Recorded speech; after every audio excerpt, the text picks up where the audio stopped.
ఇంటి భోజనానికి స్వాగతం అండి. నేను మీ ఆశా జ్యోతి. ఈరోజు వీడియోలో లంచ్ బాక్స్లోకి చాలా ఈజీగా తయారు చేసుకునేటటువంటి మేథీ మటర్ పులావ్ని ఎలా తయారు చేసుకోవాలో చూపిస్తున్నాను. ఈ మేథీ మటర్ పులావ్ చాలా టేస్టీగా ఉండటమే కాదండి, మంచి పోషకాలను కూడా ఇస్తుంది. దీనికోసం నేను ఒక గిన్నెలోకి ఒక గ్లాసు నార్మల్ రైస్ని తీసుకున్నానండి, అంటే రెగ్యులర్గా వాడేటటువంటివి. ఆ తర్వాత ఒక గుప్పెడు పచ్చిబఠానీ, ఒక చిన్న కట్ట మెంతాకుని తీసుకున్నాను. బియ్యాన్ని ఆల్రెడీ నేను కడిగేసి నీళ్ళు పోసుకొని నానబెట్టుకుంటున్నానండి. అలాగే మెంతి ఆకులు ఇంకా బఠానీని కూడా శుభ్రంగా కడిగేసేసుకున్నాను. ఈ పులావ్ని రెడీ చేసుకోవడానికి స్టవ్ మీద కుక్కర్ని పెట్టేసేసుకున్నాను. 2.5 టేబుల్ స్పూన్ల ఆయిల్ వేసేసుకొని దాంట్లోకి హోల్ గరం మసాలాని ఒక్కొక్కటిగా వేసుకుంటున్నాను. దాల్చిన చెక్క, బిర్యానీ ఆకు, కొంచెం రాతి పువ్వు, లవంగాలు, ఒక యాలక్కాయ కూడా వేసేసుకొని చక్కగా కొంచెం వేయించేసేసుకొని ఆ తర్వాత ఒక మీడియం సైజు ఉల్లిపాయలని కూడా వేసేసుకోవాలండి. ఈ ఉల్లిపాయలని మనం సన్నగా పొడవుగా కట్ చేసేసుకుందాము. ఇవి మరీ బ్రౌన్గా వేగాల్సిన అవసరం లేదండి. కొంచెం లైట్ కలర్ రాగానే దీంట్లోకి మనము ఒక 3/4 టేబుల్ స్పూన్ వరకు అల్లం వెల్లుల్లి పేస్ట్ని వేసుకోవాలి.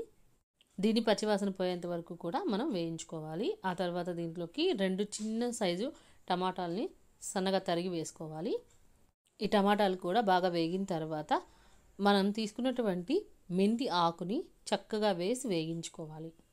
ఈ మెంతాకుల్ని మీకు కావాల్సి వస్తే సన్నగా తరిగి కూడా వేసుకోవచ్చండి. అలాగే ఇది కొంచెం వేగిన తర్వాత దీంట్లోకి పచ్చి బఠానీని కూడా వేసేసుకున్నాను. ఇంకా 1/2 టేబుల్ స్పూన్ వరకు సాల్ట్ని వేసుకున్నాను.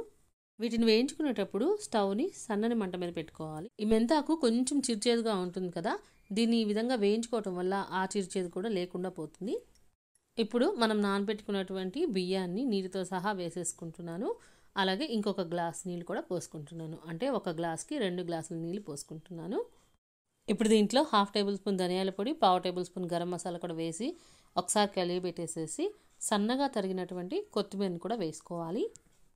ఈ కొత్తిమీరని మీకు కావాలనుకుంటే మెంతి కూరని వేయించేటప్పుడే వేసేసుకోవచ్చండి. నేనైతే చివరిగా వేస్తున్నాను.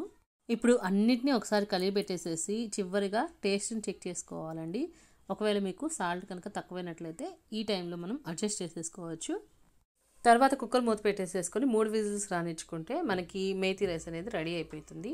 ఆకుకూరలు అంటే ఇష్టపడిన పిల్లల కోసం ఈ విధంగా మేథీ మటర్ రైస్ని రెడీ చేస్తే చాలా ఇష్టంగా తింటారండి. అలాగే పోషకాలు కూడా చక్కగా అందుతాయి. మరి మీరు కూడా ఈ పద్ధతిలో ఒకసారి మేథీ మటర్ పులావ్ని తయారు చేసి చూడండి. ఎలా కుదిరిందో కామెంట్ సెక్షన్లో తెలియజేయండి.